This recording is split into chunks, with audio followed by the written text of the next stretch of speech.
नमस्कार, मी समीक्षा. डेली मोटिवेशनमध्ये आपणा सर्वांचंच मनपूर्वक स्वागत. आपल्या मराठी भाषेमध्ये एक सुंदर म्हण आहे, गोष्ट छोटी डोंगरा एवढी. याचा अर्थ असा की गोष्ट छोटी आहे पण तिचा अर्थ हा फार मोठा आहे. अगदी याच पद्धतीने आज एक छोटीशी गोष्ट आपण आपल्या आयुष्याच्या बाबतीत, आपल्या करिअरच्या बाबतीत, आपल्या संघर्षाच्या बाबतीत आणि यशाच्या बाबतीत एक उत्तम संदेश देणारी ही गोष्ट आपण पाहणार आहोत. कारण आपला संघर्षच आपल्या जीवनाला आकार देत असतो. एकदा मातीने मडक्याला हळूच आवाजामध्ये विचारलं की आपण दोघेही एकाच मातीचे. मग असं का की पाणी मला वाहून नेतं पण तुला नाही? उलट तू तर त्याला स्वतःमध्ये साठवून ठेवतोस. माझं अस्तित्व पाण्याने हरवतं आणि तुझं मात्र अधिक मजबूत होतं. असं का?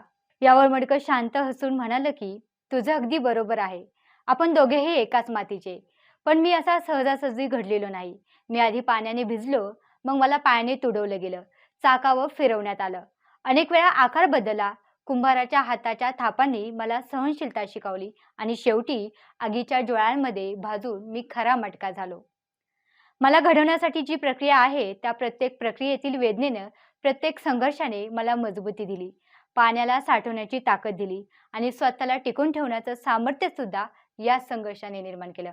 मडकं पुढे बोलताना मातीला असंही म्हणालं की संघर्षाशिवाय यशाचं सौंदर्य आपल्याला समजत नाही. जीवनात जर कठीण प्रसंग आलेच नाही तर आपण कधीच कणखर बनणार नाही. ज्याने संघर्ष स्वीकारला त्याच्याच आयुष्याला अर्थ प्राप्त झाला, हे कायम लक्षात ठेव. मित्रांनो, गोष्टीतल्या मातीचं काय आणि समाजातल्या माणसांचं काय? सारखंच असतं. संघर्षाशिवाय आपल्या आयुष्याला अर्थ प्राप्त होत नाही. आपण जर आव्हानांना न स्वीकारता त्यांच्यापासून दूर पळत राहिलो तर मग एक नाही तर असंख्य आव्हाने आपला पाठलाग करतील. याउलट आपण संकटांना, आव्हानांना तोंड द्यायला लागलो की आव्हाने आपला पाठलाग करणे सोडून देतील. संघर्षातून आयुष्य घडवायचं की त्या वाहत्या प्रवाहाबरोबर वाहत जायचं, निवड ही तुमची आहे. धन्यवाद.